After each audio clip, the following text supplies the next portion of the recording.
Hey, Dodgers fans. Today we've got a deep dive into some fascinating developments surrounding the Los Angeles Dodgers and one of the most talked about Japanese talents in baseball right now. The buzz around Munetaka Morakami has been intense, and while he didn't sign with the Dodgers, his path in Major League Baseball is one that could eventually circle back to Los Angeles. Let's unpack exactly what happened, why it matters, and what it could mean for the Dodgers' future. Morakami, a versatile player capable of handling third base and first base, has been in the spotlight ever since he made waves in the World Baseball Classic back in 2023, where he shared the field with fellow Japanese stars like Shohei Ohtani, Roki Sasaki, and Yoshinobu Yamamoto. His performance there showcased not only his offensive potential, but also his adaptability across multiple positions, which made scouts and executives take notice. Despite heavy links to the Dodgers throughout the offseason, Morakami ultimately chose to sign a short-term deal with the Chicago White Sox. This move came as a surprise to many, considering the Dodgers' reputation for aggressively pursuing top talent, but it also reveals the complex strategic decisions teams make when it comes to contracts, player development, and long-term planning. Murakami's contract with the White Sox spans 2 years for $34 million, a deal that allows him to acclimate to Major League Baseball while addressing some concerns that teams had about his game. Sources indicate that questions about his defensive reliability and swing-and-miss tendencies played a significant role in shaping the offers on the table. Rather than committing to a long-term contract that could limit his options, Murakami opted for a shorter deal that will allow him to showcase his abilities and potentially become a highly sought-after free agent at the age of 27. This is crucial because it positions him as both a developing talent and a potential acquisition target for teams like the Dodgers down the line. Even though his short stint with the White Sox may not immediately translate into championships, it represents a strategic stepping stone for a player of his caliber, offering him the chance to prove that his power and batting skills can translate from Nippon professional baseball to the rigors of the major leagues. While critics point to his struggles against high-velocity fastballs during the World Baseball Classic, it is important to remember that this is a player adjusting to a new level of competition, and Major League coaching and experience could unlock even greater performance than what was seen in Japan. The Dodgers' interest in Murakami is far from a closed chapter. Looking ahead, his 2-year contract with the White Sox could align perfectly with the Dodgers' roster plans and contract expirations, particularly at first base. For instance, Freddie Freeman's contract is expected to expire in 2027, potentially opening a prime spot for a player like Murakami to join the Dodgers and reunite with Japanese teammates in a major league setting. This is where the chessboard of Major League Baseball becomes fascinating. The Dodgers are known for their meticulous off-season planning, and by monitoring a player like Murakami during his tenure with the White Sox, they can evaluate his adjustments, his ability to handle major league pitching, and his potential fit into both the infield and the overall roster structure. It's not just about raw talent. It's about timing, positional needs, and long-term value. If Murakami proves himself capable of performing at a high level against major league pitching, the Dodgers could find themselves with the opportunity to sign a player who not only brings power to the lineup, but also versatility across key positions. This is the kind of strategic foresight that separates teams in contention from those who react impulsively to headline news or big-name signings. Looking more closely at Murakami's skill set, it is clear why he attracted so much attention. In Japan, he is recognized as a prodigious home run hitter, capable of changing the course of a game with one swing.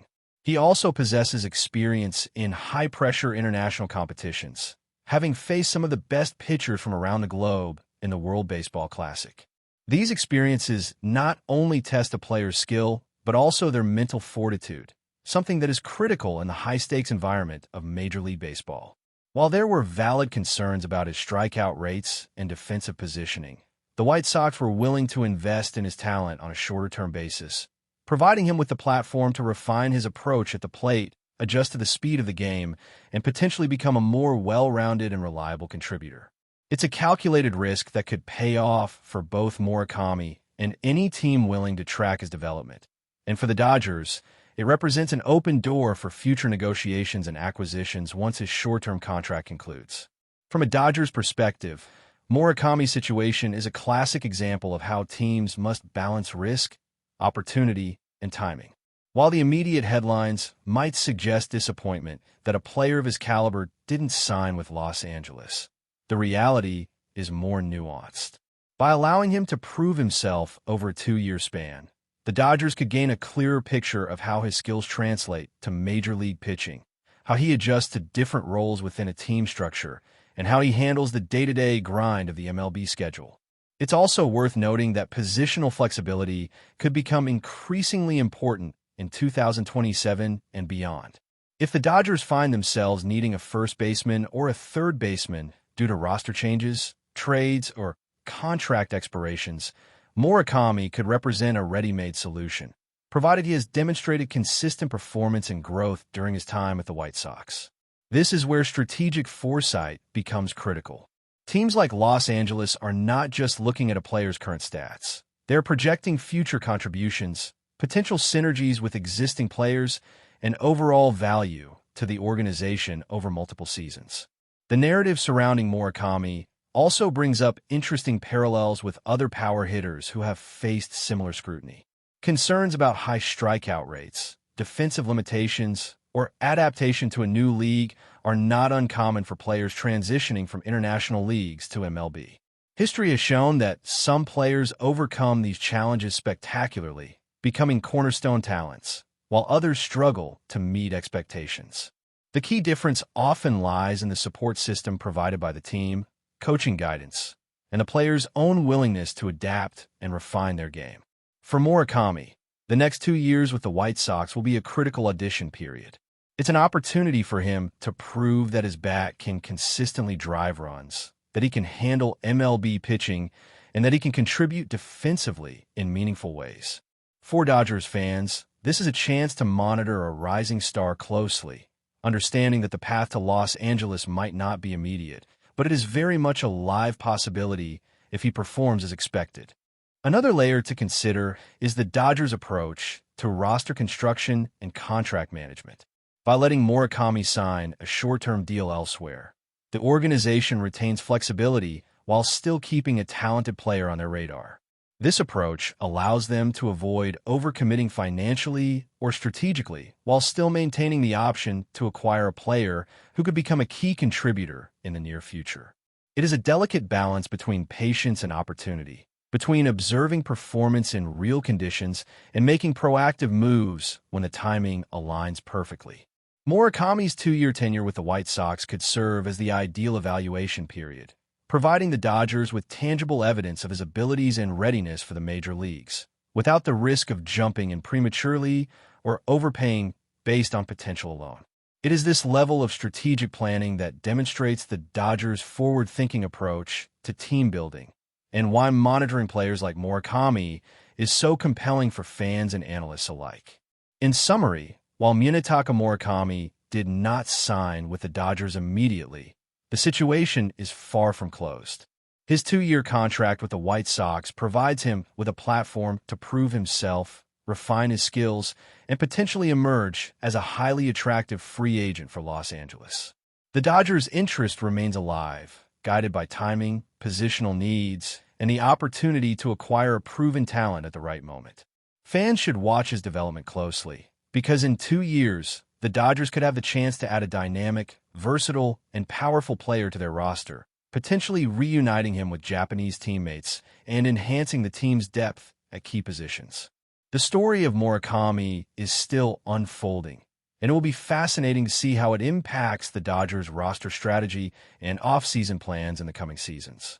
Continuing on the story of Munetaka Murakami and the Dodgers' future prospects, it's clear that his arrival in Major League Baseball, even if not immediately in Los Angeles, opens up a wealth of strategic possibilities. Over the next 2 seasons with the Chicago White Sox, Murakami has the chance to not only demonstrate his raw power at the plate, but also refine the nuances of his game that caused teams to hesitate initially.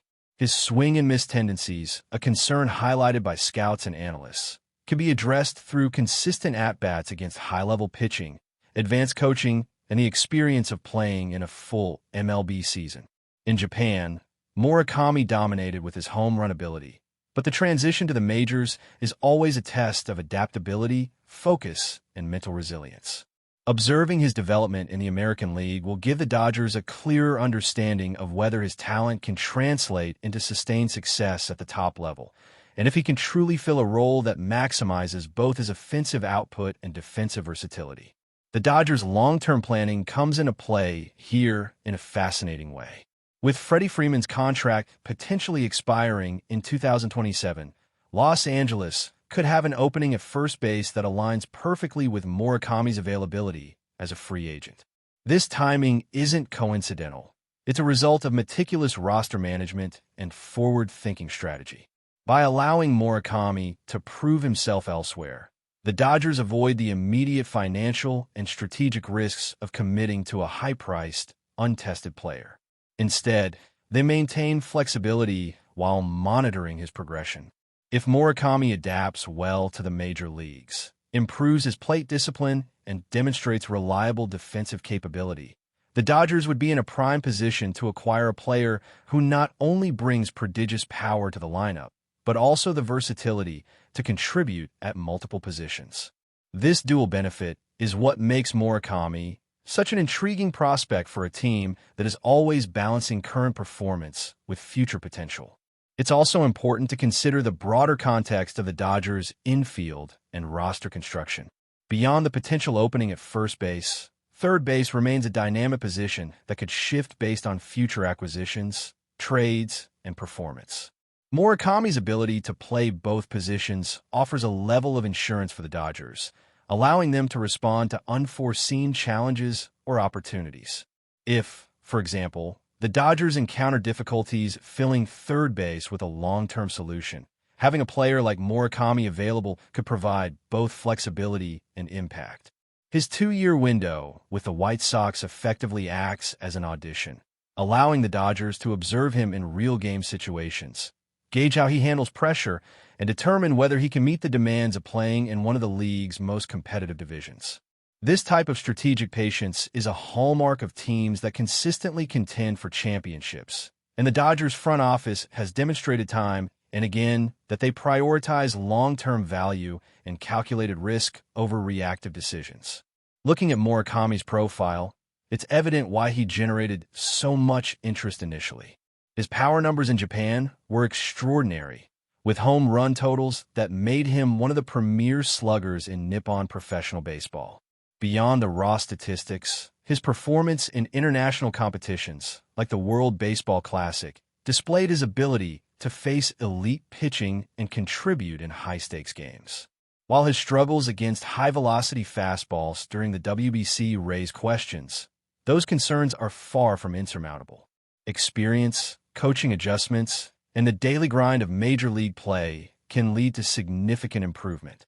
For the Dodgers, this means they have the opportunity to watch Murakami grow as a player, refine his approach, and emerge as a talent ready to compete at the highest level. The potential payoff is substantial. A proven power hitter who can bolster the lineup and provide positional flexibility, all without the risk of a long-term contract until his abilities are fully validated. But before we move forward, don't forget to join our channel and give this video a like. Your support helps us keep delivering the latest news about the Los Angeles Dodgers. We'd love to hear your thoughts on the news, so drop a comment below. The Los Angeles Dodgers clubhouse could be on the brink of a seismic shakeup after a fiery statement reportedly made by manager Dave Roberts has set tongues wagging across Major League Baseball circles. According to sources close to the team, Roberts, known for his calm demeanor and steady leadership, may have reached a boiling point with what he allegedly called two cancers in the locker room. Players or figures whose influence is reportedly fracturing team chemistry. "We have two cancers in the clubhouse, and I'm going to get rid of both," Roberts is said to have declared, a remark that has ignited speculation and concern both inside and outside the Dodgers organization. The cryptic comment has left fans, analysts, and insiders scrambling for clues. Who could these so-called cancers be? Industry whispers point to friction among key veterans, possible disputes over playing time, or underlying tensions between established stars and emerging talent. With the Dodgers entering a critical stretch of the season, the timing of such a declaration could signal a dramatic roster purge or a stern warning aimed at restoring harmony. Some insiders speculate that Roberts may be willing to make a bold move, even if it means parting ways with high-profile players who have underperformed or created distractions off the field. Baseball experts note that while clubhouse drama is not uncommon in professional sports, public acknowledgement of such a situation by a manager is rare and often indicates a tipping point. Roberts' tenure with the Dodgers has been marked by a reputation for patience and player development, which makes this alleged statement all the more shocking. Could this be a calculated tactic to shake the team out of complacency, or a genuine indication that certain relationships within the squad have become irreparably toxic? Either way, the Dodgers fan base is bracing for upheaval, knowing that internal discord of this magnitude can ripple through performance on the field. As the rumor mill churns, speculation continues to mount. Trades, benchings, or even mid-season departures could be on the horizon if Roberts follows through on his ominous warning. For now, the Dodgers remain tight-lipped, and the clubhouse mystery deepens, leaving the baseball world buzzing over who might be on the chopping block, and whether this bold managerial stance will ultimately strengthen or destabilize one of the league's most storied franchises. That's all for this update. If you enjoyed the video and want to stay up to date with exclusive news about the Los Angeles Dodgers, be sure to subscribe to our channel and hit that like button. We always appreciate your comments and feedback. See you in the next video.